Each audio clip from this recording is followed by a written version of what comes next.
Hello అండి, welcome to Siri kitchen. ఈరోజు మన కిచెన్లో evening tea time snack recipe సొరకాయ గారెలు ఎలా ప్రిపేర్ చేయాలో చూపించబోతున్నాను. మనం రెగ్యులర్గా చేసే మినప గారెలు, అలసంద గారెలే కాకుండా ఈ విధంగా సొరకాయతో ఒకసారి గారెలు చేసి చూడండి. పైన క్రిస్పీగా, లోపల సాఫ్ట్గా ఉండి చాలా టేస్టీగా ఉంటాయి. అలాగే హెల్త్కి కూడా చాలా మంచిది. సో ఇంకా లేట్ చేయకుండా హెల్దీ అండ్ టేస్టీ సొరకాయ గారెలు రెసిపీ ప్రాసెస్ ఏంటో వీడియోలోకి వెళ్ళి చూద్దాము. ఈ సొరకాయ గారెలు ప్రిపేర్ చేయడం కోసం లేత సొరకాయ ఒకటి తీసుకొని పైన పీల్ తీసేసి కట్ చేసిన తర్వాత లోపల విత్తనాలు బాగా ముదిరినట్టు అనిపిస్తే వాటిని కూడా తీసేసి ఈ విధంగా తురిమి తీసుకోవాలి.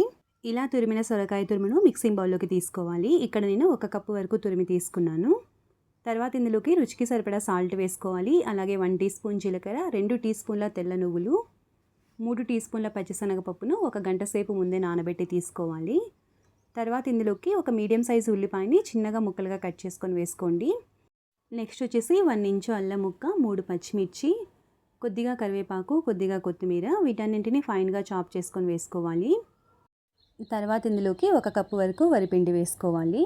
మనం ఏ కప్తో అయితే సొరకాయ తురుము తీసుకున్నామో అదే కప్పు నిండుగా బియ్యం పిండి, రైస్ ఫ్లోర్ అంటారు కదా, అది వేసుకున్న తర్వాత బాగా గట్టిగా ప్రెస్ చేస్తూ కలుపుకోవాలండి. సొరకాయ తురుములో వాటర్ ఉంటుంది కాబట్టి వాటర్ రిలీజ్ అయ్యేంత వరకు ఈ విధంగా గట్టిగా ప్రెస్ చేస్తూ కలుపుకున్న తర్వాత అవసరమైతే కొద్దిగా వాటర్ని పోసుకుంటూ పిండిని గారెల పిండిలాగా కలుపుకోవాలి.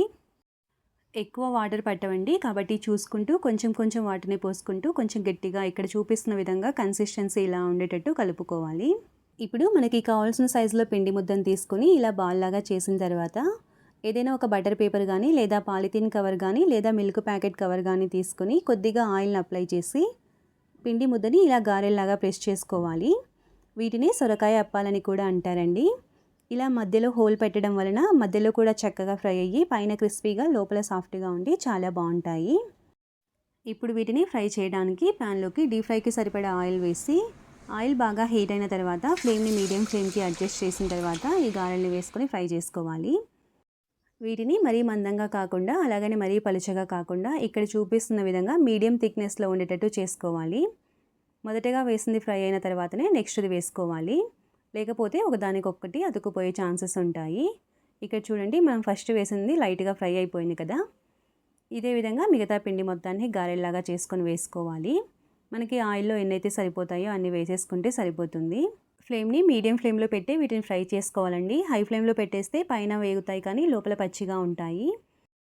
ఇక్కడ చూపిస్తున్న విధంగా చక్కగా 2 వైపులా గోల్డెన్ బ్రౌన్ కలర్ వచ్చేంత వరకు వేయించుకున్న తర్వాత టిష్యూ పేపర్ ఉన్న ప్లేట్లోకి తీసుకోవాలి.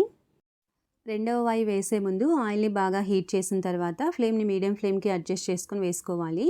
ఇలా ఒక వాయికి సరిపడా అన్నీ ఒకేసారి చేసుకొని ఒకదాని తర్వాత ఒకటి వేసేసుకుంటే సరిపోతుంది. ఇదే విధంగా మిగతా వాటిని కూడా ఫ్రై చేసుకుంటే ఎంతో టేస్టీగా క్రిస్పీగా ఉండే సొరకాయ గారెలు లేదా సొరకాయ అప్పాలు రెడీ అయిపోతాయి. వర్షాలు స్టార్ట్ అయ్యాయి కదండి, ఈవినింగ్ చల్లగా ఉన్నప్పుడు ఇలా వేడివేడిగా గారెలు చేసి పెట్టామంటే ఇంట్లో వాళ్ళందరూ హ్యాపీగా ఎంజాయ్ చేస్తూ తినేస్తారు, అంత బాగుంటాయి. సో ఇంకా లేట్ చేయకుండా మీరు కూడా ఈ రెసిపీని తప్పకుండా ట్రై చేసి ఎలా వచ్చిందో మీ వాల్యుబుల్ ఫీడ్బ్యాక్ని నాకు కామెంట్ రూపంలో తెలియచేయండి.